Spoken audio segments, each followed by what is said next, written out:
अस्सलाम वालेकुम, good morning everybody. क्या हाल है? हमने इतनी देर क्यों लगाई अस्सलाम वालेकुम करने में? कुछ समझ नहीं आ रही थी ना कि हम आ गए हैं कि नहीं आ गए। बस हम आ चुके हैं।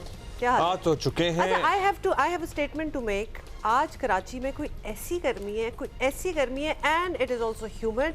आई felt like out of all the days, और हीट वेव की भी आपको पता ना एक ऑलमोस्ट वार्निंग जो है इस हफ्ते के लिए दी हुई है, तो वो मुझे आज फील हो गई सुबह 8 बजे। कल से ये सिलसिला शुरू हुआ है और अभी भी लिटरली वो दम घुटने वाली गर्मी नहीं होती जो कि कराची में कमी होती है, क्योंकि यहाँ हवा रवा रहती है, लेकिन आज हवा भी गरम गरम सी। हाँ, लेकिन आज वो महसूस हो रही है। It is terrible. खैर, और भी बहुत सारी चीज़ें हैं जिस पे हमने बात करनी है। और कल हमने जो कोयटा में तेज़ाब गर्दी का वाक़या हुआ था उस पर तफसील से बात की थी। अब ये पता लगा है कि 1 महीने तक डॉक्टर साहिबा ज़ेर इलाज रहेंगी, जिसमें उनकी कुछ माइनर और कुछ मेजर सर्जरीज़ भी की जाएंगी।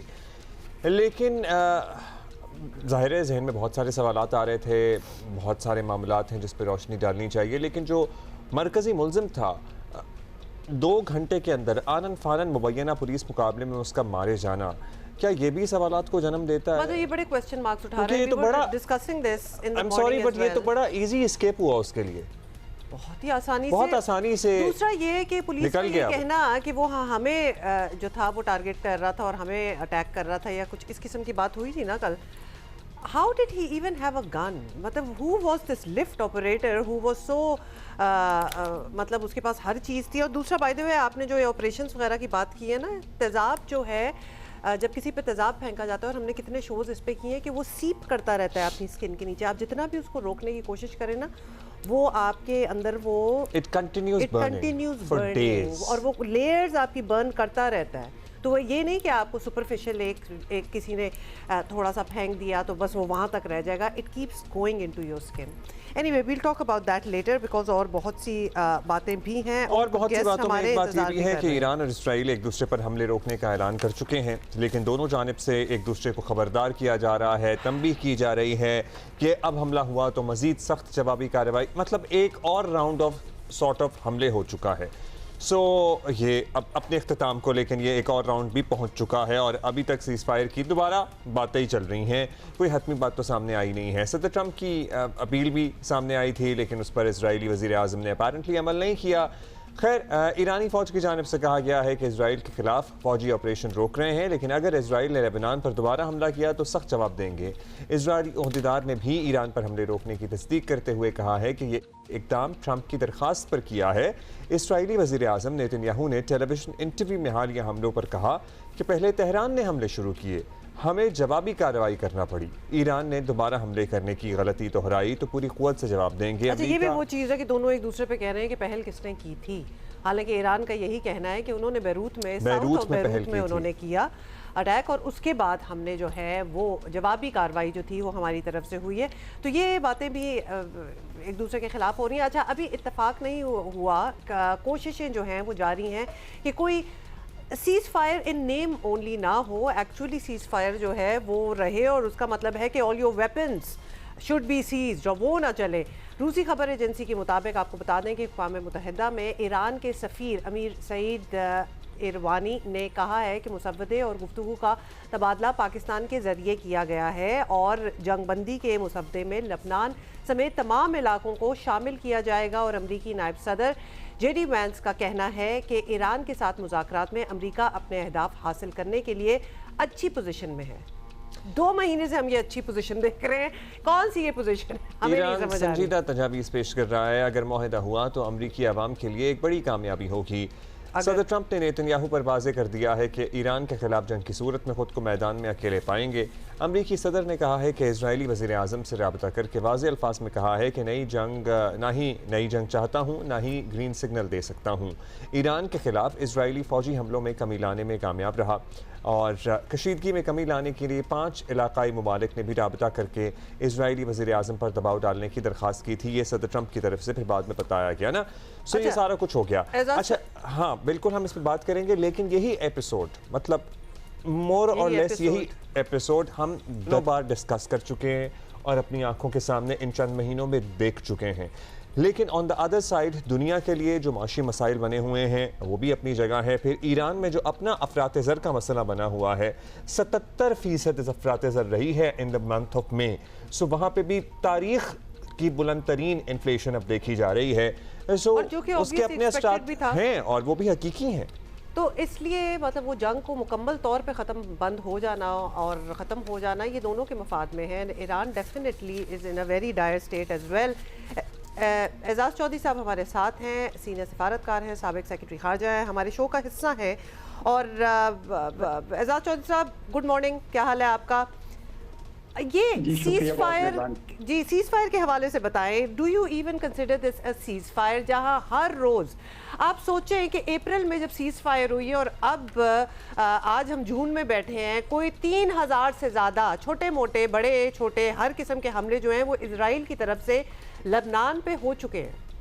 ये किस किस्म की सीज़ फायर है और इससे उम्मीद लगाई जा सकती है कि अब कोई मुकम्मल पीस भी हम एक्सपेक्ट करें? जी, कशीदा दौर में शामिल दाखिल हो चुके हैं और मेरा ख्याल में ये काफ़ी देर जारी रहेगा। उसकी बुनियादी वजह यह है कि इसराइल जो चाहता था कि ईरान को ख़त्म कर दे, वो ख़त्म नहीं कर सका, यानी उनकी सरकार को, और ईरान भी वहाँ मौजूद है। और इस वजह से मुझे लगता है कि अब ये सूरत हाल काफ़ी देर तक इसी तरीके से चलेगी। ताहम दो बड़ी अच्छी खबरें हैं। एक तो ये है कि दोनों यानी अमेरिका भी और ईरान भी वाकई अब जंग बंद करना चाहते हैं। सारे इशारे यही बता रहे हैं कि अब वो जाके जंग बंद करना चाहते हैं दोनों, और आपने अपने इब्तिदाइये में सही वजूहात बताई। अच्छा, दूसरा ये है कि पहली बार हम देख रहे हैं कि अमेरिका और इसराइल के दरमियान फासला बढ़ना शुरू हुआ है। देखिए, मैंने आपको बताऊं कि जितने भी अभी सर्वे हो रहे हैं वो ये बता रहे हैं, और उस दिन एक और जगह पे पीयू सर्वे के बताया जा रहा था कि उनके मुताबिक अरब और तुर्की इस तरह के जो ममालिक हैं इनमें अंदर 90% तक इसराइल जो है एक नापसंदीदा शख्सियत है। यूरोप में 70% तक नापसंदीदा हो गया है और अमेरिका में 60% तक। ये पहले कभी हमने देखा नहीं था। ये तो बिल्कुल आंखें बंद करके अहले मगरिब तो कम से कम इसराइल की हमायत किया करते। तो ये नेतन्याहू साहब का कमाल है कि उन्होंने पूरी दुनिया में अपने आप को नापसंदीदा रियासत के तौर पर मुतारिफ करा दिया। उसकी वजह यह है कि जिस किस्म का जुल्म इन्होंने गाजा में किया और अब जिस तरीके से वहशियाना बमबारी अब ये जनूबी लेबनान में कर रहे हैं, वो यानी वो तो बड़े मंगोलों के दौर की याद कराता है कि जिसमें बिल्कुल आप इनडिस्क्रिमिनेट मारते जा रहे हैं लोगों को। इसलिए ये साहब जो है खुद भी शायद आप मुश्किल में होंगे, क्योंकि इन्होंने वो टैबू तोड़ दिया। देखिए, मैं अमेरिका में कई बार वहाँ पे रहा हूँ, 4 बार मुख्तलिफ पोस्टिंग्स में, तो मुझे पता है कि वहाँ ये बात कर ही नहीं सकते थे आप कभी इसराइल के बारे में। वो जो आईपैक है उसका एक नेटवर्क है, वो एक ऑर्गेनाइजेशन नहीं है, वो एक नेटवर्क है जिसकी इतनी ज़्यादा रीच है हर तरफ। लेकिन उसके मुतालिक भी अब किताबें लिखी जा रही हैं, अब बातें की जा रही हैं, बड़े बड़े नामवर उनके जो एंकर पर्सनस है वो उसके ऊपर प्रोग्राम्स कर रहे हैं। इसका क्या मतलब है? इसका मतलब यह है कि इसराइल को अब शायद उस किस्म की मदद ना मिले। अभी हाउस ऑफ रिप्रेजेंटेटिव में भी आपने देखा कि उन्होंने मजीद जंग नहीं करने की इजाज़त दी जी। तो मुझे बड़ी उम्मीद है इस बात से कि अब इसराइल जो है उसको थोड़ी सी नकेल डाली जा सकेगी, क्योंकि अब अमेरिका भी जो है वो उसमें अंदर ये बिल्कुल सब जगह ये बात फैल गई है कि ये हमारी जंग ही नहीं है, ये तो इसराइल की जंग है। लेकिन इसका ये मतलब हरगिज़ नहीं है कि इसराइल के हम ही वहाँ मौजूद नहीं है, बहुत बड़ी तादाद में है, खुसूसन यूएस सेनेट के अंदर बहुत हैं अभी भी। तो इस वजह से अभी ये सिलसिला थोड़ी देर चलता रहेगा। मुझे ये लगता है कि ये आगे कई महीने चलेगा। अलबत्ता ये जो MOU है इसके होने के मुझे बहुत ज़्यादा चांसेस नज़र आ रहे हैं, क्योंकि MOU बुनियादी तौर पर क्या है? बुनियादी तौर पर यह है कि सीज़ फायर करके एक बातचीत का सिलसिला शुरू किया जाए, और ये डोनाल्ड ट्रंप साहब भी बहुत कीन हैं ये हो जाए, क्योंकि वो जिन हालात में एजाज साहब हम आज खड़े हैं, जब ये जंग शुरू की होगी इसराइल और अमेरिका ने, उन्होंने सोचा नहीं होगा कि चंद महीने बाद ये सूरत होगी।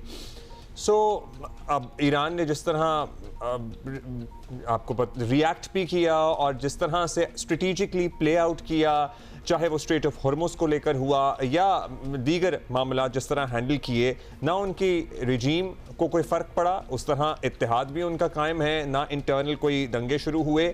So on the face of it Iran survived और उनकी कामयाबी सर्वाइवल ही था।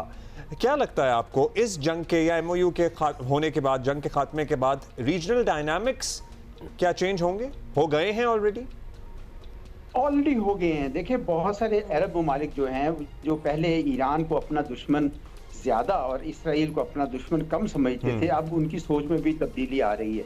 लेकिन ये बड़ा मुश्किल होता है कि पूरी दुनिया की सुपर पावर और एक खित्ते की सुपर पावर जो है उसकी वहशियाना बमबारी के आगे 40 दिन तक एक कौम जो है वो सीना सपर रहे और सुरखरू हो जाए, ये कोई आसान काम नहीं है। आप किसी के ऊपर भी जरा डांट कर देख लीजिए, बहुत मुश्किल काम है। तो उस वजह से ईरान जो है वो अब अपने आप को बहुत पूरा एतमाद महसूस कर रहा है और ये एतमाद उनका, और लेकिन ये बड़ी अच्छी बात है कि बजाय इसके कि वो उसके ऊपर कोई घमंड करें, उन्होंने तमाम मुल्कों के साथ रवाबित बढ़ा दिए हैं, खुसूसन अरब ममालिक के साथ। हर आए दिन मैं देखता हूँ कि उनके वज़ीर ख़ारिजा टेलीफोन पर मशगूल होते हैं, क्योंकि उन सबको अंदाज़ा हो रहा है कि अब इसराइल जो है वो आगे नहीं बढ़ सकता और वो ग्रेटर इसराइल वाला मामला सारा ख़त्म हो चुका है।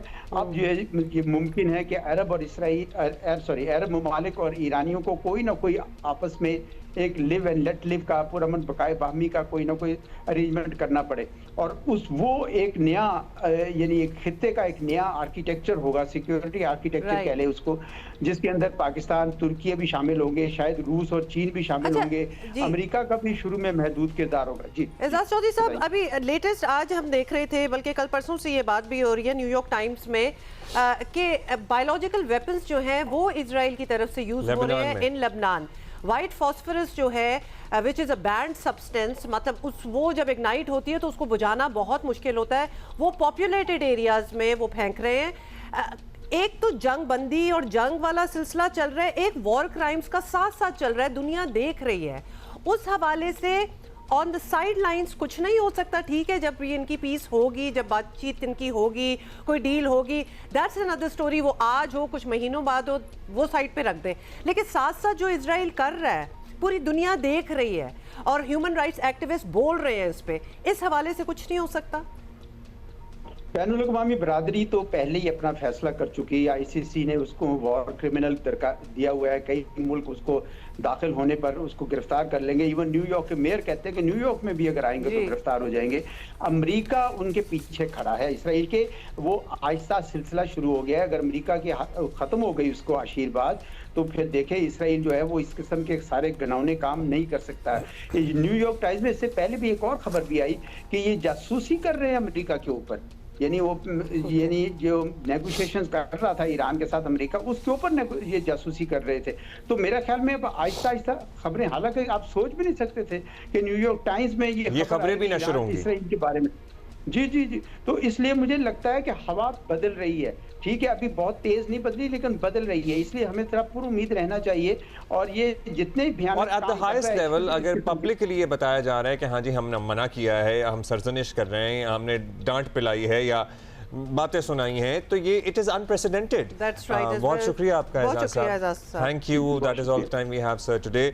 लेकिन हम आपको सहमत देंगे। जो अगर हम तब्दीली की बात कर रहे हैं ना, तो ये वाली तब्दीली है कि वहाँ लोग जो है वो बोलना स्टार्ट हो जाएंगे। पब्लिक ओपिनियन तो आपको पता है बहुत पहले गजा की सूरत हाल की वजह से ही चेंज हो गई थी। अच्छा जी, GB इलेक्शंस की बात करेंगे। GB इलेक्शंस के नताइज बता रहे हैं कि यहाँ भी वफाकी हुकूमत की तरह पीपल्स पार्टी और मुस्लिम लीग नून ही या तो मिलकर हुकूमत बनाएंगे या फिर पीपल्स पार्टी के आज़ाद उम्मीदवारों को साथ मिलाकर हुकूमत बना सकती है। फ़र्क यह है कि गिलगित बल्तिस्तान हुकूमत का स्टेयरिंग सबसे ज़्यादा नशस्तें हासिल करने वाली पीपल्स पार्टी के हाथ में होगा। 24 में से 21 हल्कों के गैर हतमी गैर सरकारी नताइज आ गए हैं, जिनके मुताबिक पीपल्स पार्टी 9 में कामयाब है, मुस्लिम लीग नून 4 में, आज़ाद 7 हैं और मजलिस रहमत मुस्लिमीन ने 1 सीट जीती है, जबकि 3 हल्कों के नताइज आना बाकी है।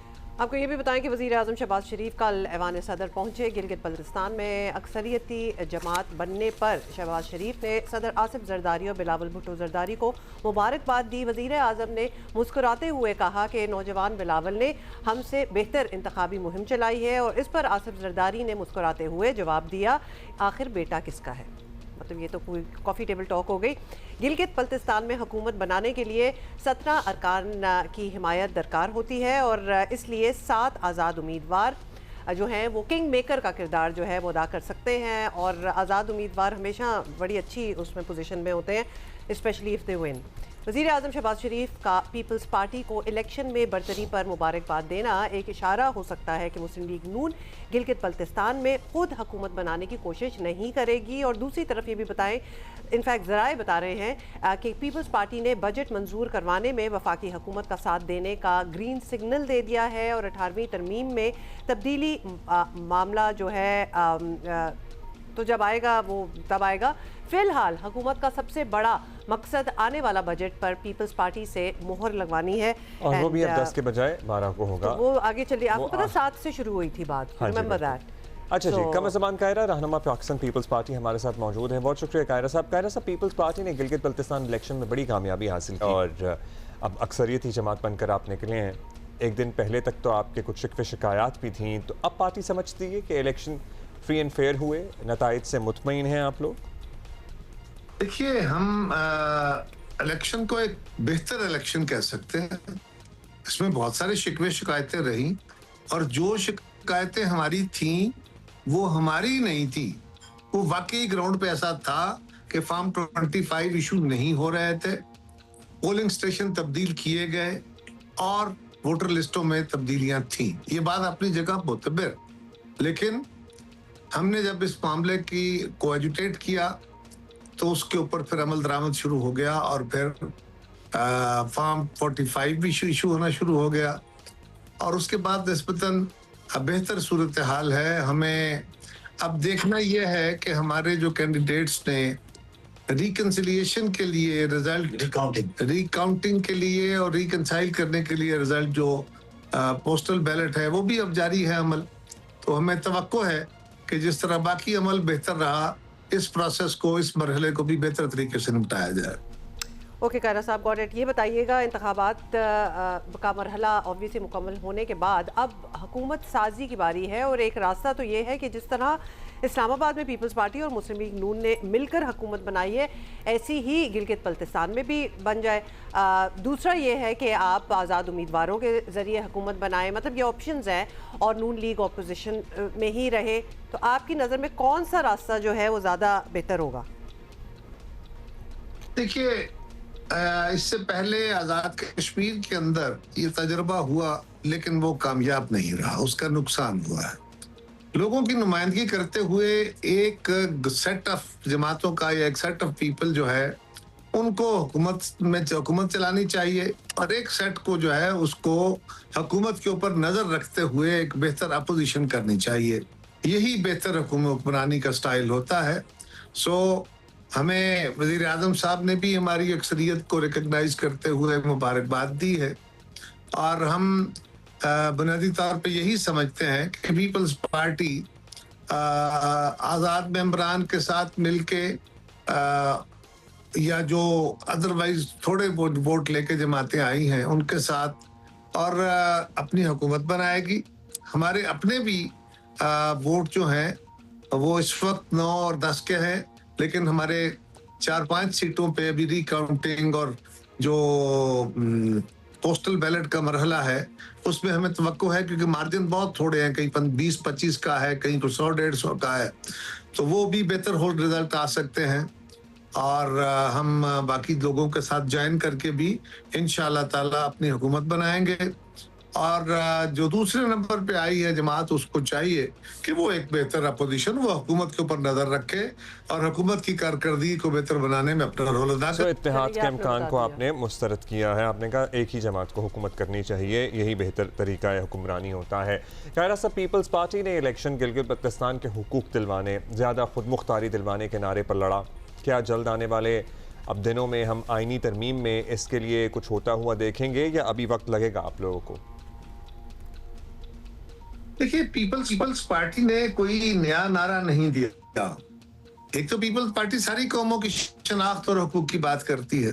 मसलन जुल्फ़िकार अली भुट्टो के दौर, शहीद के दौर में 1974 में ये खिता जो अंग्रेज दौर से FCR के तहत डील हो रहा था, राजगिरी निज़ाम था, आम आदमी की कोई हैसियत नहीं थी और जालिमाना और जाबराना कानून थे, उन कवानीन का खात्मा किया, राजगिरी का खात्मा किया, FCR का खात्मा किया, एजेंसी खत्म की और इसको रेगुलर लॉ के तहत लेके आए, यहाँ पे सब्सिडियां अनाउंस की, यहाँ से मुंतखब जमातों पे मुश्तमिल एक काउंसिल, जमाती बुनियादों पे इलेक्शन करवाए और एक काउंसिल तश्कील दी जिसमें यहाँ के लोगों को अपनी चुनी हुई हुकूमत जो है उसके तहत डिप्टी चीफ एग्जीक्यूटिव चुन के हुकूमत चलाने का हक दिया गया। और बहुत सारा एक सफर तय हुआ, डेवलपमेंट के काम भी शुरू हुए।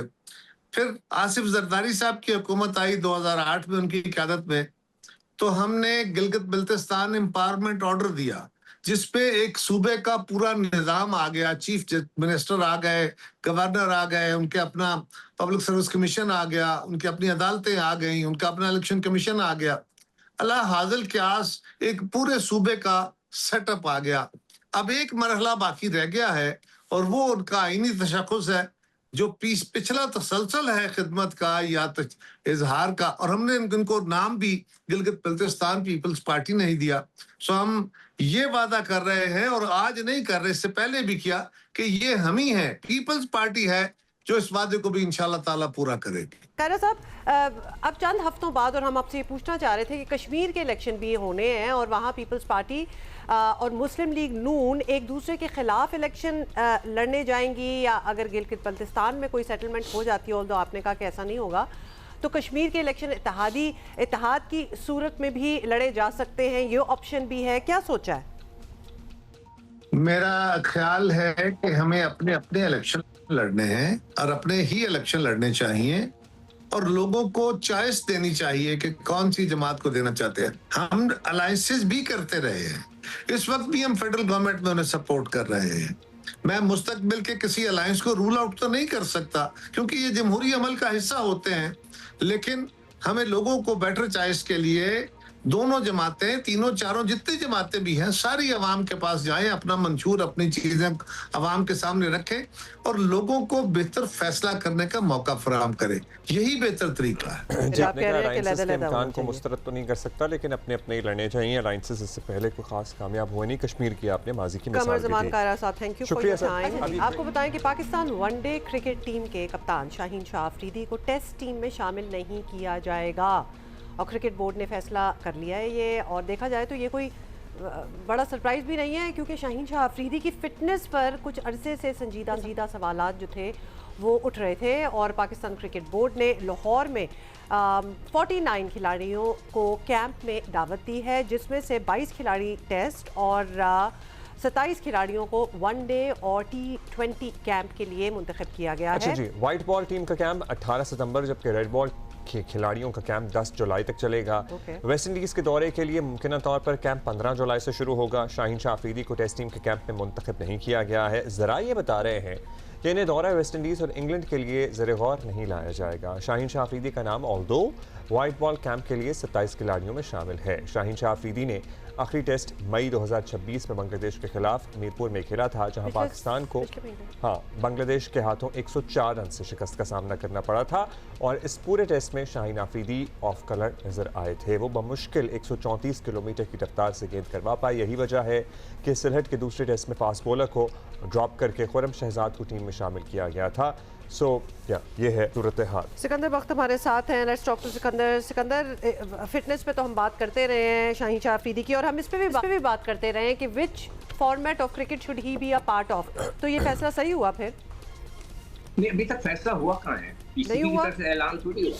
नहीं, हमारे रिपोर्टर्स ने ये बोला कि उनको ज़राए ने उनको बताया है, अभी तक कोई फैसला नहीं हुआ। हाँ, ये जरूर है कि उन्होंने ये, मैंने जो पूरा पढ़ा था कि उसमें कि जी शाहीन को जो है ना व्हाइट बॉल के उसमें रखा है, रेड बॉल के अंदर नहीं रखा है, मगर बाद में दोनों कोचेस मिलकर एक दूसरे को शिफ्ट करेंगे। और जो वर्ड इस्तेमाल हो रहे हैं वो वर्ड इस्तेमाल हो रहे हैं जो मैं पिछले 15 साल से जियो पे बैठ के कह रहा हूँ कि फर्स्ट क्लास क्रिकेट खेलो। क्या बोला उन्होंने कि जनाब इसलिए उनको नहीं खिला रहे कि उन्होंने फर्स्ट क्लास क्रिकेट नहीं खेली।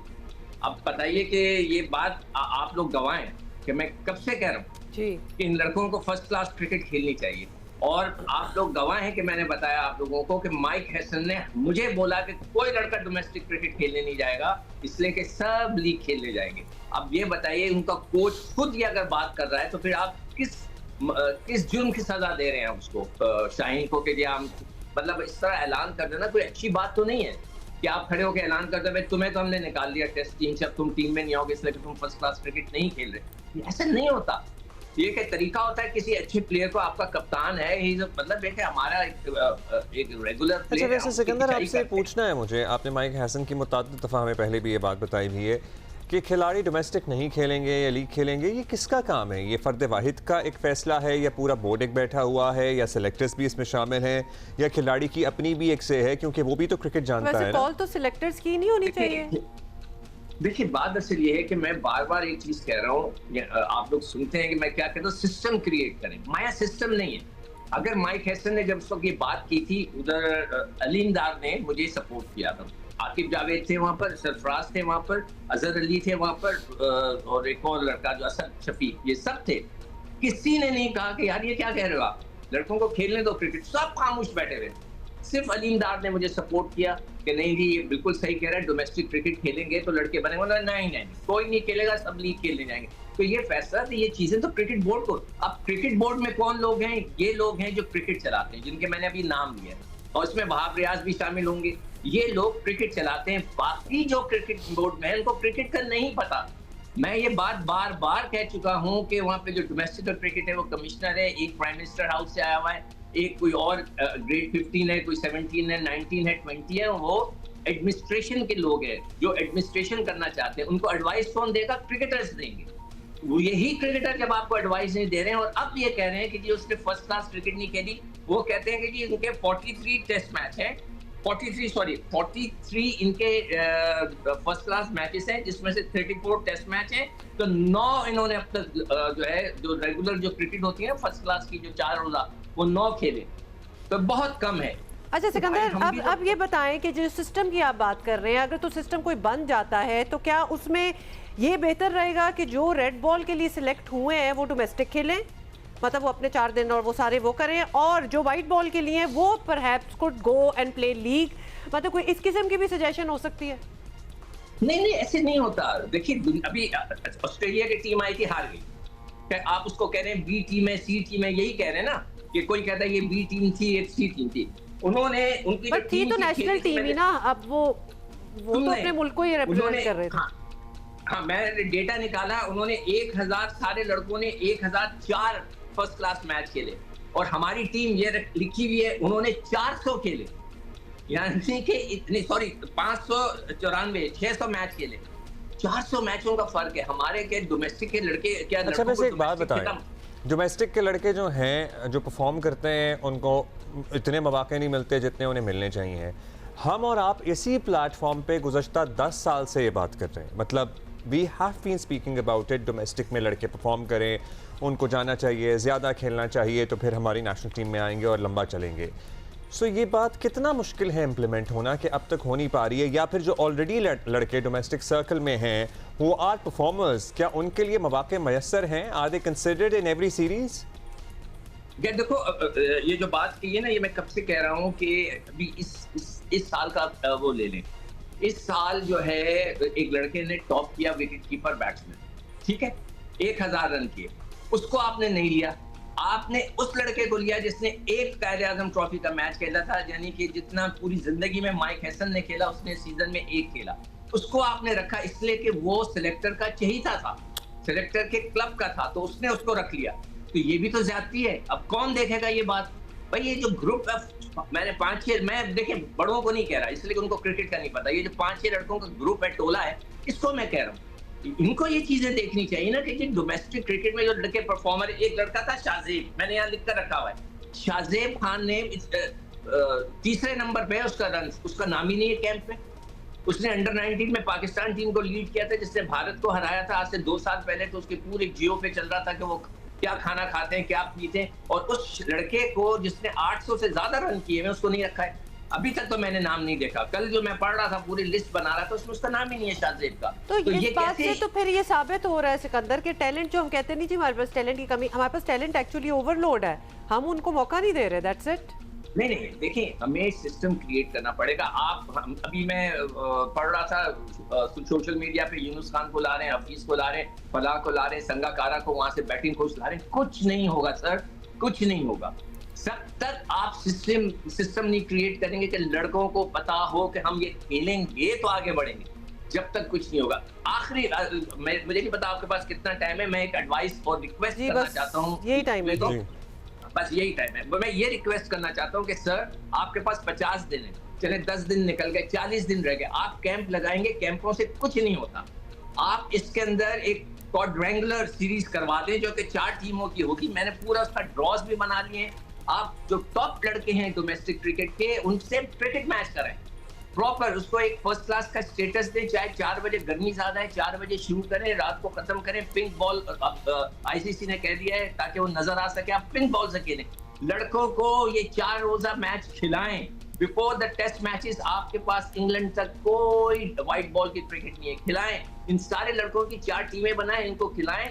मैंने ड्रॉज बनाए हुए, अगर इनको कोई प्रॉब्लम है तो मैं बना के दे देता हूँ।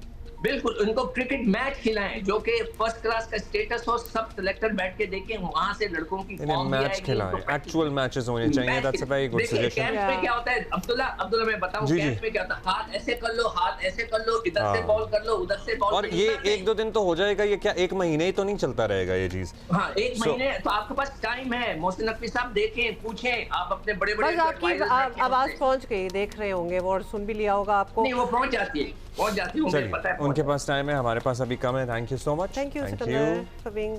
अच्छा, सुबह से हम कल से जब से हमने बात करना स्टार्ट की है डॉक्टर महानूर पे जो एसिड अटैक हुआ है, इतनी चीज़ें हमारे दिमाग में आ रही हैं because over the past at least on this platform 10 सालों में हम कितनी बार ये बात कर चुके हैं, कानून साजी की बात कर चुके हैं, हम इस पे डिबेट कर चुके हैं कि क्या ये इंसिडेंट्स जो हैं ये कम हो रहे हैं, ज़्यादा हो रहे हैं, हो ज़रूर रहे हैं because there is never a year, almost never a month जब हम कुछ ना कुछ रिपोर्ट नहीं करते। अच्छा हुमा, आप मुझे 30 सेकंड देना, तो मैंने एक बारे में बात करनी है। कल मैं इन वाक़यात जहाँ रिपोर्ट हो रहे थे ऑन सोशल मीडिया, उनके नीचे कमेंट्स में घुसा।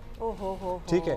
सो एक और वाक़या जो कराची के एक बाबा जी थे, बड़े मशहूर हो रहे थे, उन्होंने शायद इसलिए मुबैना तौर पर अपनी बीवी को कत्ल कर दिया कि उसने हक़ ज़ौजियत अदा करने से इनकार कर दिया था। उसके नीचे कमेंट्स में घुसा, और ये डॉक्टर महानूर वाले केस के नीचे कमेंट्स में घुसा। And there are number of people जिनका थाट प्रोसेस ये है उस केस में तो कि हाँ जी उसकी कोई ना कोई तौजी पेश कर रहे हैं, इस केस में कि मामला पता तो लगना चाहिए है। That's just one side of the story. अब ये जो सारे कमेंट्स हम पढ़ते हैं ना, देखते हैं, ये हमारे ही माशरे का हिस्सा हैं लोग, और ये हमारे माशरे का हिस्सा हैं, तो हम सबको ये एक्सेप्ट करना चाहिए जब औरत मार्च के होने पे या औरतों के अपने हकूक़ के लिए आवाज़ उठाने पे एतराज़ करते हैं कि हमारे यहाँ अभी भी माशरे में औरत को एक बराबर का शहरी, बराबर का इंसान नहीं समझा जाता। तभी उसको तेज़ाब फेंक के जला दिया जाए, उसे कत्ल कर दिया जाए, तो उसकी तौजीहात हमारे माशरे में लोग ढूंढने लग जाते हैं। क्योंकि जो इन कमेंट्स में नीचे लिखेगा ना, there is another side to the story, यानी जब हम other side to the story सुन लेंगे तो क्या किसी का तेजाब फेंकना जस्टिफाई हो जाएगा? मतलब ऑब्वियसली ये उसी तरफ जा रहे हैं ना, वेयर एज किसी तरीके से कोई चीज़ जस्टिफाई नहीं हो सकती। Let us just give you an update on doctor Mahnoor, और ये कोयटा में तेज़ाबगर्दी से मुतासरा हैं जिनकी बात हो रही है। डॉक्टर महानूर कराची के निजी अस्पताल में ज़ेरे इलाज हैं। इनफैक्ट अस्पताल ज़राए के मुताबिक डॉक्टर महानूर के होंठ और नाक पर गहरे ज़ख्म आए हैं और आज उनकी प्लास्टिक सर्जरी भी हो रही है। We have to talk about why and whether ये केसेस जो हैं ये बढ़ रहे हैं या कम हो रहे हैं और हो क्यों रहे हैं, इतनी डिस्पाइट ऑल द काजी that we have even on the buying and selling of acid, जिसके बारे में हमने कल भी बात की थी। हमें स्टूडियो में ज्वाइन किया मुसरत मिसबा साहिबा ने, जो कि बानी स्माइल अगेन फाउंडेशन है और सैकड़ों एसिड विक्टिम्स की मदद कर चुकी हैं, एंड एज वी स्पीक भी मदद हो रही है। हमें ज्वाइन किए डॉक्टर आयशा मियां ने, जो कि माहिर नफ्सियात हैं, हमारे शो का हिस्सा हैं, आती रहती हैं, tells us and tries to make sense of what is happening and why this happens. और साथ ही हमें ज्वाइन करेंगी हिरा हुसैन, जो कि बानी हैं ऑफ एन ऑर्गेनाइजेशन कॉल्ड चैन। अच्छा मुसरत साहबा, सबसे पहले आपसे शुरू करेंगे। मतलब we grew up watching you helping these acid victims, और आज हम प्रोफेशनल ज़िंदगी में हैं, रिपोर्ट कर रहे हैं। हम बचपन में स्कूल जाते थे तो हम PTV के ऊपर आप जो काम कर रही थी उसे देखा करते थे। What has changed over the course of years? कुछ चेंज हुआ, कोई तब्दीली आई? क्या वाक़यात कम हुए, वाक़यात बढ़ गए, वाक़यात उतने ही हैं? क्या हुआ? चेंज तो ज़रूर आया है, इसलिए कि क़वानीन जो हैं उसमें अमेंडमेंट्स भी आई हैं और उसकी वजह से सख्ती होती है।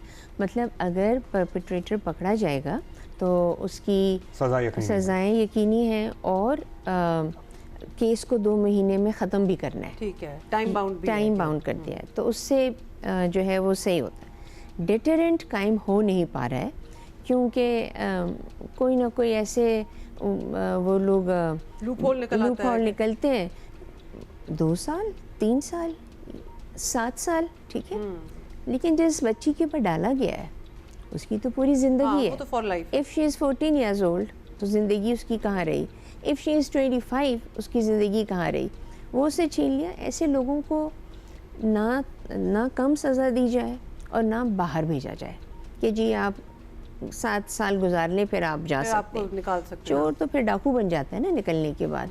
और इतनी दफ़ा ये वाक़यात हुए हैं कि जो बच के निकलते हैं वो वापस उनके पास जाते हैं और वो उनको बताते हैं कि we are back now, you take care of your other women और योर गर्ल।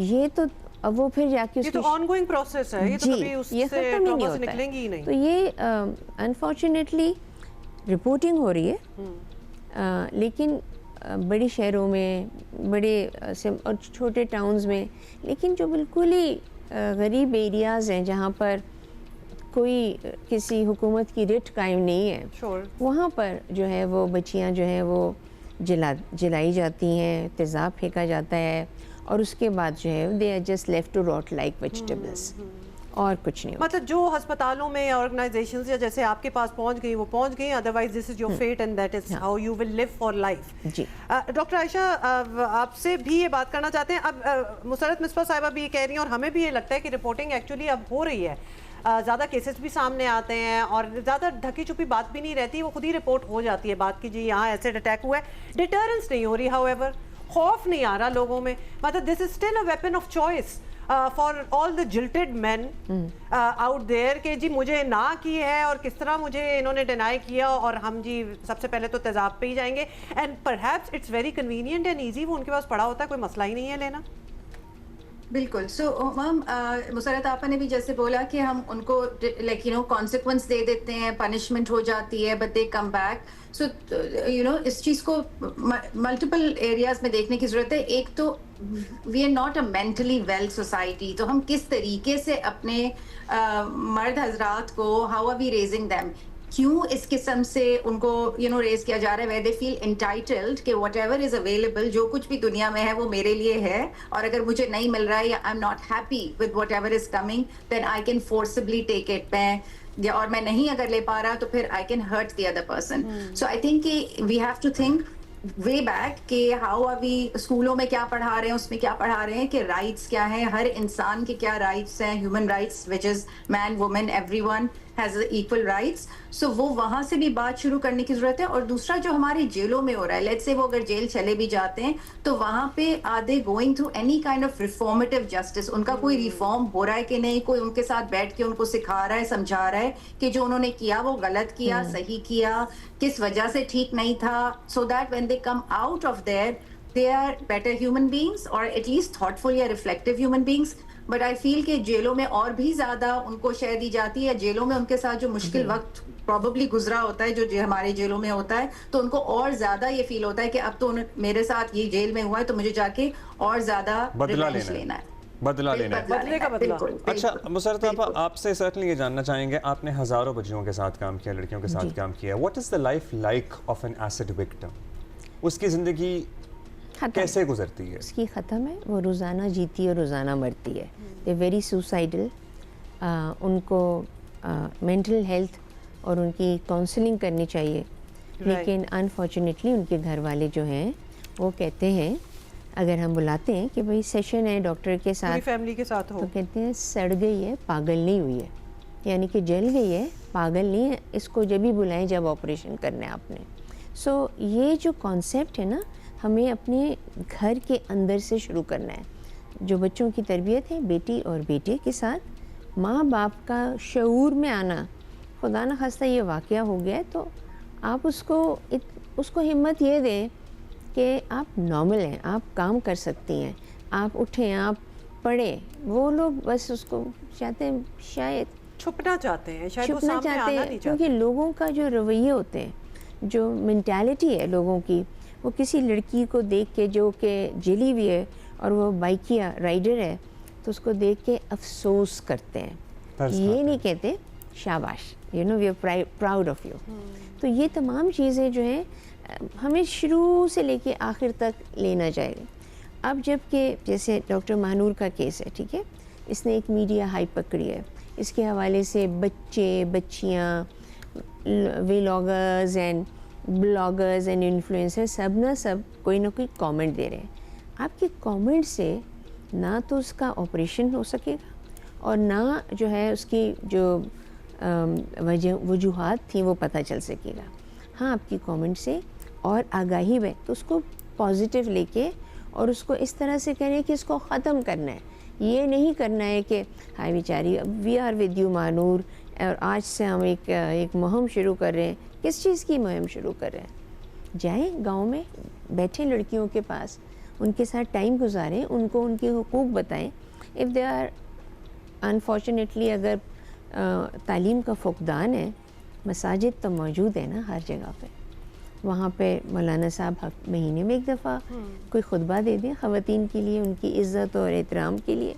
और जो स्कूल के बच्चे बच्चियों को, अब तो CSR और सोशल कॉर्पोरेट रिस्पॉन्सिबिलिटीज़ सिर्फ बड़ी कंपनियों के लिए नहीं रह गई है, अब स्कूल कॉलेजों के लिए भी है। हाँ, तो साहब अब प्रॉब्लम ये है एक और, मतलब जितने भी आप मसाजिद में खुतबे करवा लें और जितने भी सेंसिटाइज करा लें, स्कूलों में भी एजुकेशन दे दें, अगर आपका घर का माहौल ऐसा होगा जहां आपके अपनी माँ बहन दादी नानी को भी इसी तरह ट्रीट किया गया हो, तो इट्स ऑलमोस्ट आपको विरासत में ये चीज़ मिलती है कि that is how a woman should be treated. They have taken it as something normal. Yes, it's so normal there. ये हमारा माशरती मसला है। इसी पे बात करते हैं मजीद। हमारे ज्वाइन किया हिरा हुसैन साहबा ने, बानी है ऑर्गेनाइजेशन है चैन की। अब हिरा साहबा, डॉक्टर महानूर के वाक़े ने हमें बताया कि तेज़ाब के हमलों का सिलसिला आज भी जारी है। मुसर्रत साहिबा भी यही फरमा रही हैं, बता रही हैं कि कितने हैं कि इलाज करवा चुकी हैं और कितने अब भी ज़ेरे इलाज हैं। आज भी ख़वातीन इस जुल्म का निशाना बन रही हैं। जो ज़ख्म आते हैं उनका इलाज भी बड़ी मुश्किल से होता है, लेकिन जो ट्रॉमा है, जो रूह पे ज़ख्म है, मैं कहता हूँ वो तो कभी ख़त्म नहीं होते। बहुत मुश्किल। आप खुद सोचें कि आपके जिस्म को झलसा दिया जाए और उसकी जो तकलीफ़ है वो तकलीफ़ ऐसी है जो आप अपना कोई कसूर नहीं था, लेकिन उस तकलीफ़ के साथ उसके निशान आपके जिस्म पे हमेशा रहेंगे। और डॉक्टर महानूर जैसे केस में बहुत सारे लोगों का आपका नाम उनके लिए सिर्फ उसी केस से वाबस्ता रहेगा। और ये इस बात की भी निशानी है कि हमारे माशरे में औरत को कि क्या मुकाम है, कि कितनी नफ़रत, कितनी उसकी कितनी क्रूअल्टी उसके साथ कितनी ज़्यादा जुल्म होता है। और ये कि बेशक किसी औरत का कोई कसूर हो या ना हो, या कोई बात हो या ना हो, हर बात का जो वो इख्तिताम है वो औरत के साथ जुल्म पे होता है। अच्छा, ये भी बताइए, आपकी जो तंजीम है वो दुनिया भर में जेंडर बेस्ड वायलेंस के विक्टिम्स के साथ काम करती है, तो क्या वजह है कि बहुत सी आगही, बहुत से कवानीन के बावजूद ये सिलसिला जो है ख़त्म नहीं हुआ? बिकॉज कानून साजी हुई है और बड़ी अच्छी कानून साजी है हमारे पास। बिल्कुल, मेरा ताल्लुक़ लाहौर से है। मैंने चैन जो है वो पाकिस्तान के लिए शुरू की थी अब, लेकिन वो पूरी दुनिया में काम करती है। इस जेंडर बेस्ड वायलेंस, ख़वातीन के साथ जुल्म, तशद्दुद, ये इसलिए हमारे माशरे से नहीं जा रहा क्योंकि ये सिर्फ लॉज का काम नहीं है, ये जहनीत का काम है, ये फितरत का काम है। जब तक हमारे माशरे में बचपन से जो ना बच्चियों की ज़िंदगी लड़कों से इतनी मुख्तलिफ कर दी जाती है, बेशक वो माँ बाप यही कहना कि चल मेरा बेटा नहीं हुआ, बेटी होती तो उसको पूरी तरह से पढ़ाने की इजाज़त नहीं मिलती, जब वो पढ़ लिख जाती हैं उनको फिर उसका काम करने की इजाज़त नहीं मिलती, उनकी पसंद की शादी से वो हमारी ही मुल्क में लोगों की जाने जाती हैं। औरतों के कपड़ों के ऊपर पूरे मुल्क में ऐसे बात होती है जैसे कि पूरे मुल्क का जो निज़ाम है वो सिर्फ औरत के लिबास पे चलता है। तो ये तो छोटी मोटी बात है। Domestic violence, high rates of sexual violence और बहुत ही कम कन्विक्शन रेट्स, इन सब के बावजूद हमारे मुल्क में ख़वातीन ऐसे बढ़ बढ़ के काम कर रही हैं। डॉक्टर महानूर जैसे कि वो पढ़ लिख के डॉक्टर बन रही हैं, या वो ख़वातीन जो घर में घर बसा रही हैं, उन सब को फिर भी मोड़ पे ये याद दिलाया जाता है कि वो आदमी के बराबर नहीं है, ना उनका मुआशरा उनकी वैल्यू जो है वो उस तरह से नहीं समझता जिस तरह एक आदमी किया। बहुत बड़े वैलिड पॉइंट्स आपने उठाए हैं। डॉक्टर आयशा, आपको भी शामिल गुफ्तगू करेंगे दोबारा क्या वजूहात हैं कि हमारा माशरा, हमारा एक पिदरशाही माशरा है जिसे पेट्रियार्कल सोसाइटी कहते हैं, मतलब हम 2026 में अब मौजूद हैं, क्या आपको माशरे में तब्दीली के कोई आसार नज़र आ रहे हैं in this day and age कि आने वाली जनरेशन, आने वाली नस्ल माजी की जनरेशन या नस्लों से बेहतर होगी, वो औरत को बराबर का इंसान समझेगी? उम्मीद पे दुनिया कायम है अब्दुल्ला। सो साइंस क्या नजर आ रहे हैं आपको? And let's not just talk about the big cities, हम ओवरऑल पूरे पाकिस्तान की बात करें। नहीं, देखिए बात ये है कि थोड़ा बहुत शऊर जरूर आ रहा है इन द सेंस कि एटलीस्ट ये कॉन्वर्सेशन, ये बात होनी शुरू हो गई है, हमारे ड्रामों में हो रही है, हमारे डिफरेंट फोरम्स पे हो रही है, और जो हमारी अभी बिल्कुल यंग जनरेशन है, जो जेन जी वगैरह, जो कि थोड़े से सोशली ज्यादा कनेक्टेड हैं, तो वो देख रहे हैं और समझ रहे हैं, क्योंकि वो टिकटॉक पे हैं, वो इंस्टाग्राम पे है, तो उनकी जो आई थिंक शऊर जो उनको आ रहा है वो सिर्फ एक अपने घर और अपने कम्युनिटी से नहीं आ रहा, बल्कि थोड़ा बहुत ग्लोबल अवेयरनेस भी है। तो आई थिंक कि चाहे वो डर खौफ की वजह से हो या ये हो कि I want to fit in, थोड़ा बहुत चेंज इन द सेंस कि कॉन्वर्सेशन जरूर हो रही हैं, लेकिन हमारा मुल्क तो we have 250 million people, so वो कहीं ना कहीं कुछ ना कुछ, अगर डॉक्टर आयशा, सॉरी, अभी आपने ग्लोबल कनेक्शन की जो बात की है ना, let's talk about that a little bit. उसमें as much as welcome that is कि हम देखें कि दुनिया के क्या तौर तरीके हैं और हमारे नौजवान जो हैं वो भी ज़रूर देखें, लेकिन उसमें भी एक चीज़ आ जाती है कि जी ये तो उस दुनिया की बातें हैं, ये तो वो माहौल है, तो वहाँ बहुत सी चीज़ें एक्सेप्टेड हैं। Now we are talking about connection here. आपको लगता है there is a school of thought out there जो कहते हैं जितना आप एक बच्चे को और बच्ची को दूर रखेंगे एक दूसरे से, उतना ही वो गलत ख्यालात उनके दिमाग में आएंगे, and they will never know the reality of how normal a girl and a boy are, और कुछ एक दूसरे को जान लेना, जैसे स्कूलों में साथ पढ़ लेना, एक्सपोज होना एक दूसरे से, वो थॉट प्रोसेस जो है वो नेगेटिव चीज़ों को निकालेगी और एक्चुअली आपका माशरा बेहतर होगा। बिल्कुल हुमा, ये बिल्कुल आपने बिल्कुल 100% सही बात की, बल्कि मैं तो I will take a step forward on this कि बहुत क्लियर हमारे पास डेटा है कि जो बाप अपनी बच्ची के पैदा होने पे इमीडिएट उसकी डे टू डे चोर्स में हिस्सा लेता है, वो बाप is less likely to do gender sexual violence या physical abuse towards that daughter, right? So जितना ज़्यादा हम अपने मर्दों को वो करेंगे कि आपने हर चीज़ में उसी तरीके से हिस्सा लेना है, और आपकी जो भी परवरिश हो रही है वो बिल्कुल उस तरीके से हो रही है जैसे औरत की हो रही है, चाहे वो बहन भाइयों में आप जो तजाद हम डिफरेंस करते हैं, या स्कूलों में हम डिफरेंस कर देते हैं, या स्कूल अलग कर देते हैं लड़कियों का लड़कों का, तो आपको वो मौका ही नहीं मिलता है, अंडरस्टैंडिंग ही नहीं आती कि दूसरे जेंडर के साथ हमने किस तरीके से पेश आना है। तो जितना अब मर्द औरत बहन भाई दोस्त और वुमन दोस्त मर्द दोस्त, सब औरत very much is part of the situation and equation here, so we need to learn how to be with that person. जब आपने सीखा ही नहीं है कभी, जब आपने completely तजाद किया है, तो you never learn these things, and it's important to do that. अच्छा मुसर्रत साहब, आपको क्या लगता है, आप इतने विक्टिम्स के साथ डील कर चुकी हैं, क्या चीज़ें हैं जो हमें सीखनी चाहिए या फौरी तौर पर लागू करनी चाहिए, चाहे वो स्कूलों में हों, चाहे वो हम अपने लड़कों को क्या समझाएं, हम अपनी लड़कियों को क्या समझाएं? कुछ नताइज अखज़ किया आपने इतने तवील सफ़र में अपने? जी, सबसे पहले तो जो घर होता है और उसमें जो तरबियत है, जैसे अभी जिक्र हुआ, बायसेस नहीं होने चाहिए। आपके बच्चे आपके दोस्त होने चाहिए, उनमें जब आप उनको दबा लेते हैं या फ़र्क महसूस करने लगते हैं, तो फिर वो अपना वेंजेंस, वो अपना गुस्सा, अपनी खुशी किसी ऐसे के साथ शेयर करते हैं जो शायद उनके साथ ज़्यादती कर सकता हो, हाँ, या गलत सोच सकता हो, जो इतना सिंसियर उनके साथ जी ना हो। तो घर की तरबियत इम्पॉर्टेंट हो गई। तालीम में जहाँ हम बाकी सब चीज़ें सिखा रहे हैं, वहाँ पर बच्चों को, बच्चियों को ज़रा सा जो शऊर की मंजिल में पहुँचे, लॉज बताएं कि ये कवानीन हमारे मुल्क में मौजूद हैं, मतलब आप ये तमाम बतानी ही तो है ना, ताकि वो इनकलकेट कर दें थ्रू ड्रामाज। एंड अब मुझे अच्छी तरह याद है कि जब हम फिल्में देखने जाते थे ना बचपने में, तो उसमें मारा और ताज़ीरात हिंद दफ़ा 302 कत्ल का मुकदमा, फांसी चढ़ा दी। नो दैट ताज़ीरात 302 हर बच्चे बड़े को पता थी उस ज़माने में, जब हमें और कवानीन के बारे में नहीं पता था। तेज़ाब के हवाले से 336A, 336B, ये भी लोगों को पता होना चाहिए। और यूनिवर्सिटीज़ में क्योंकि पूरे मुल्क से बच्चे आते हैं, चाहे वो कोटे सिस्टम से आए या नकल मकानी कर आए, ये बहुत मस्ट है, ऐसा मस्ट कि जो rules and the laws of the land हैं वो उनको अवेयर होना चाहिए। और उसके साथ साथ जो है हुकूमत की तरफ से एक मजबूत कैंपेन शुरू होनी चाहिए जिसमें इन बच्चियों को गाँव में, मोहल्लों में ये बताया जाए कि इस टाइप के हादसात जब होते हैं तो फर्स्ट एड क्या होता है।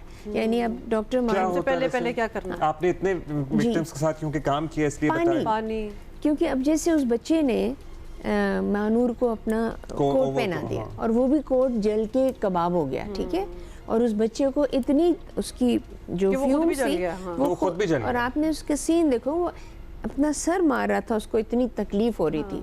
तो ये चीज़ें कि फ़र्स्ट एड क्या है, फ़ौरन उसको वॉश करना होता है, उसके बाद उसको हॉस्पिटल में ले जाया जाता है। अब मानूर को फरियाल तालपुर साहिबा ने मूव किया from Quetta to Karachi and then हमारे साथ रजिस्टर हुई और फिर डॉक्टर ज़ियाउल इस्लाम जो है वो उसको लुक आफ्टर करें। कल से वो सिलसिला शुरू हो गया, लेकिन ये बड़ी रॉ फॉर्म में अभी उसकी जो है ना इलाज शुरू हो रहा है।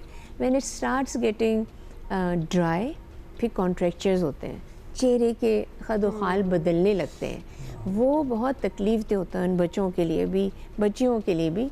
लड़कों के ऊपर भी टावा कोई वाक़यात होते हैं।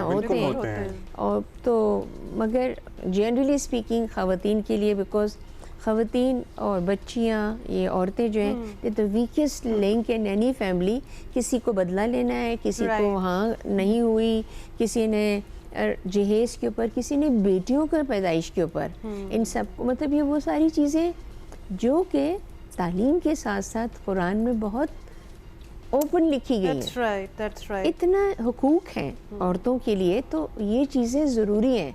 हम अपने बच्चों को कुरान पढ़ा के तो मिठाई बांटते हैं वो उनको। मुसरत मिसबा साहबा, we need to show this as well. Doctor Ayesha, in fact आपको भी इस कॉन्वर्सेशन में लाएं, हमें ये दिखाने की बहुत ज़रूरत है। हर ट्रेडिशन, हर रिवायत को आगे ले जाने की कोई ज़रूरत नहीं है। क्यों हम बांध के बैठ जाते हैं? जैसे for instance, case in point, TV पे या इवन इन पब्लिक अगर मियाँ बीवी ने हाथ पकड़ा हो तो ये अच्छा नहीं लगता किसी को। पब्लिक में ये आदमी अगर चपेड़े लगा रहा हो एक औरत को तो सारे कहते हैं जी ये इनका अपना मामला है। They actually will let that go on. TV पे हमने कितनी बार देखा है violence against women, whereas कोई हाथ लगा ले अपनी बीवी को, अपनी मंगेतर को, ये वो, तो हमें तकलीफ होना स्टार्ट हो जाती है। हम अपने घरों में क्यों नहीं बताते कि there is love between the husband and the wife, ताकि बच्चों को भी नजर आए कि मतलब हर माँ बाप प्यार से भी रहते हैं। इतना गुस्सा हर चीज में करने की कोई जरूरत नहीं है, और वो भी दिखावे का गुस्सा। मतलब ये ट्रेडिशंस और ये अजीबो गरीब किस्म की रिवायतें हम क्यों पकड़ के बैठ गए हैं? So, हुमा अगेन देखें, प्रोग्रेस जब आप कर रहे होते हैं ना, ट्रेडिशंस तब बनते हैं जब उस दौर में किसी मतलब रिवायत उस वक्त बनती है कि उस दौर में उस चीज की कोई जरूरत है। लेकिन जब दौर बदल गया, वक्त बदल गया, तो फिर one has to shift and think कि अब इस दौर में किस चीज की जरूरत है। मोहब्बत मियाँ बीवी में, माँ बाप में, बहन भाइयों में, इन सब बहुत अच्छी चीज है। उसको मतलब शफकत जिसको हम कहते हैं, आप मोहब्बत छोड़ दें, वो जो शफकत होती है जो कि बहुत बहुत ज्यादा जरूरी है। बच्चों को देखना हर रिश्ते में, जब तक वो शफकत नहीं देखेंगे तो वो मेंटली हेल्दी इंडिविजुअल्स नहीं बन सकते। और ये जो जिस किस्म के लोग एसिड फेंक रहे हैं या फिजिकल अब्यूज कर रहे हैं या सेक्सुअल अब्यूज कर रहे हैं, they are not mentally healthy people, they are not, there is nothing normal about it. बिल्कुल किसी भी तरीके से ये नॉर्मल चीज नहीं है। उनकी कहीं ना कहीं कोई खामी रह गई है, कुछ अंदर कुछ प्रॉब्लम, इनसिक्योरिटीज रह गई हैं, जिसको वो अग्रेशन के थ्रू शो कर रहे हैं और अपने आप को फील कर रहे हैं कि मैं पावरफुल हूँ, देखो मेरे अंदर कितना पावर है। तो ये चीज ठीक नहीं होती है बिल्कुल भी। बट ये this has to be role model. अगर ये घरों के अंदर रोल मॉडल नहीं है, स्कूलों में रोल मॉडल नहीं है, टीचर्स जो हैं वो कॉर्पोरल पनिशमेंट की तरफ जा रहे हैं, बच्चों को उठा के मार रहे हैं, वर्सेस शफकत से पढ़ा रहे हैं। हर बंदा, मैं अगर आपसे पूछूं कि आपको कौन सा टीचर याद है, तो आपको वही याद होगा जिसने आपको शफकत से पढ़ाया है और आपको वो सब्जेक्ट भी अच्छा लगा होगा। And you know it's like, so that is very important, जिसको काइंडनेस एंड शफकत कहते हैं ना, there is no replacement for it. More kindness is needed. हर तरीके से, हमारे कमेंट्स में, हमारे सोशल मीडिया पे, हमारे आपस में यू नो इंटरैक्शंस में, स्कूलों में सिखाने की जरूरत है कि 2+2 4 आ जाएगा, लेकिन काइंडनेस एंड शफकत सीखें पहले कि किस तरीके से आप एक दूसरे के साथ रहें। that dignity, that respect that a woman should be given, वो घर से शुरू होके आगे एग्जाम्पल है और वो ओवर द इयर्स इनकलकेट हो। ये नहीं कि एक दिन एक एग्जाम्पल दिया तो हो गया। ऐसा मौजू है जिस पे कितनी बात होनी भी चाहिए और होनी चाहिए, हम कर भी सकते हैं, लेकिन अभी हमारे पास वक्त की किल्लत है। बहुत शुक्रिया मुसरत मुस्तफा साहिबा, doctor Ayesha and of course Hira Hussain भी हमारे साथ थी। बहुत शुक्रिया। थिंक अबाउट दिस प्लीज, इसको बस आगे जाने ना दें, कुछ चेंजेस आप अपने तरीके से भी लाएं अपने और कल एनवायरनमेंट हमने में। अपने सोशल्स पे, जियो के सोशल्स पे इस बारे में बात की थी, आप उसमें कमेंट करके हम अपनी राय दे सकते हैं। अच्छा जी, अगर आपने ट्रैवल किया हो तो आपको दुनिया के मुख्तलिफ मुल्कों में बहुत सारी जगहों पे ई बाइक्स नज़र आती हैं, जो जगह जगह कहीं लॉक भी होती हैं, कहीं वैसे खड़ी भी होती हैं, उनके डॉकिंग स्टेशंस होते हैं to get to the bus station और get to a metro station as well. So Pakistan की तारीख में पहली बार जदीद तर्ज की ई बाइक्स रेंटल सर्विस शुरू होने जा रही है और ये काम पहले मरहले में लाहौर से ही नेचुरली शुरू होगा। तर्जुमान महकमा हाउसिंग के मुताबिक 10,000 ई बाइक्स और 300 डॉकिंग स्टेशन कायम किए जाएंगे। इन ई बाइक्स के जरिए शहरी अहम रिहायशी और कमर्शियल इलाकों से करीबी पब्लिक ट्रांसपोर्ट स्टेशन तक रसाई हासिल कर सकेंगे। इसका बड़ा आसान तरीका होता है, ज़बरदस्त है कि आप जहाँ से निकल रहे हैं, जैसे घर से कहीं आपके कोई एक जगह मुख्तस की गई होगी जहाँ बाइक्स वगैरह खड़ी होंगी, फिर आपने उस बाइक पे जैसे ट्रेन तक जाना है या मेट्रो तक जाना है या बाजार तक जाना है, कहीं भी जाना है, आप उस बाइक पे जाएंगे। बाय द वे उसके लिए भी बाइकिंग पाथ्स भी होते हैं, सड़कों पे नहीं आप बाइक लेके निकल जाते, आप वो लेके जाएंगे और उसके बाद आप ये सोच रहे हैं ना कि फिर उस बाइक का क्या करेंगे। अब तो हम चढ़ गए अपनी बस पे या मेट्रो पे, वहाँ और स्टेशन एक पूरा एक डॉकिंग साइट बनी होगी जहाँ आप लॉक कर देंगे वो बाइक, तो वो अनलॉक भी होगी। यूजुअली ऐप यूज होती है जिससे आप स्कैन करते हैं और आपने पैसे दिए होते हैं और आप वो अनलॉक कर देते हैं। इसी पे जरा students by the way it is great. अच्छा, अब ये मुश्किल काम लगता है हमारे जैसे मुल्क में, हमें लगता है ना कि कैसे होगा, कहीं चोरी ना हो जाए, कोई पुर्जे ना उतार लें, जो सब कुछ शायद ये शायद थोड़ा होगा भी, शायद पता नहीं कैसे मैनेज करेंगे। अब यही हम जानते हैं। सेक्रेटरी हाउसिंग ने हमें ज्वाइन किया है, नूरुल अमीन मेंगल साहब पंजाब से हमारे साथ मौजूद हैं। बहुत शुक्रिया नूरुल अमीन मेंगल साहब। बताइएगा, आइडिया तो बड़ा ज़बरदस्त एक्चुअली, और ज़ाहिर है दुनिया के मुख्तलिफ मुल्कों में हमने देखा भी है ये, but how are you going to deal with it here? कैसे आप मैनेज करेंगे, क्या प्लान्स हैं आपके? मेरी आवाज आ रही जी आपको? जी आ रही है। अब्दुल्ला नुमा।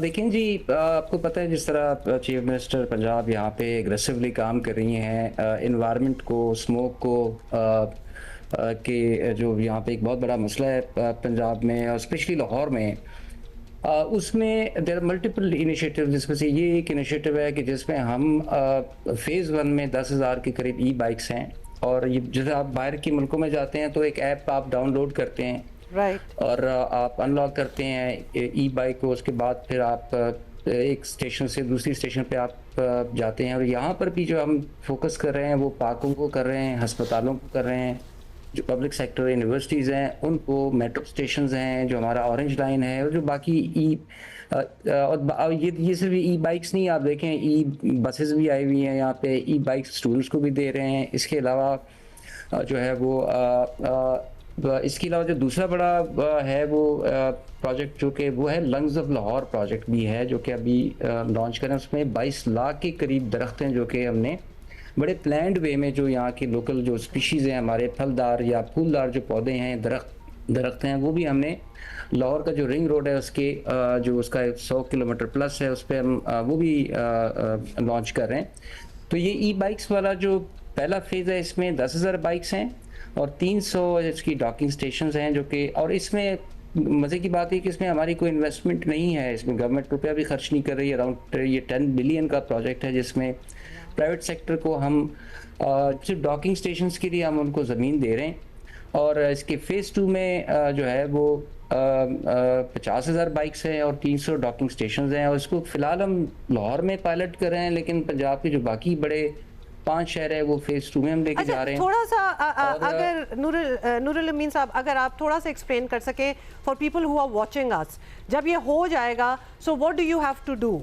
आपको एक ऐप डाउनलोड करनी है, आपने कुछ ना कुछ पेमेंट तो आई एम एक्सपेक्टिंग करनी ही होगी, उसके बाद आप जाके वो QR कोड से खोलेंगे। थोड़ा सा इन नटशेल बता दें हाउ और कहाँ से शुरू कर रहे हैं एग्जैक्टली? जी बिल्कुल, ये मैं भी आपको बताता हूँ। आपने ऐप डाउनलोड करना है, उसके बाद फिर आप डॉकिंग स्टेशन पे जाते हैं तो यू कैन अनलॉक बाइक, और उसके बाद फिर आपने ट्रैवल करना है। वो फिर ये कि पहला 1 किलोमीटर जो के साथ अभी हम एग्रीमेंट स्टेज पे हैं कि 25 किलोमीटर, उसके बाद हर किलोमीटर पे 15 रुपए जो है ना वो आपको चार्ज करेगा। वो उसका कंपैरिजन भी हमने निकाला हुआ कि जी जो रक्षा है, रक्षे वाला लेट से 6 किलोमीटर पे 5 किलोमीटर पे आपसे 400 से 500 रुपए लेगा का, तो ये आपको 100-125 रुपए में पड़ेगा आपको, तो ये कॉस्ट इफेक्टिव भी है, राइट, कोई फ्यूम्स नहीं है। और दूसरा ये कि जो हमारे स्पेशली जो स्टूडेंट्स हैं, जो कम्यूटर्स हैं हमारे, अभी आप ये देखें हमारे स्मोक की मैं बात करूंगा कि 48% जो कंट्रीब्यूशन है लाहौर में वो फ्यूम्स की है।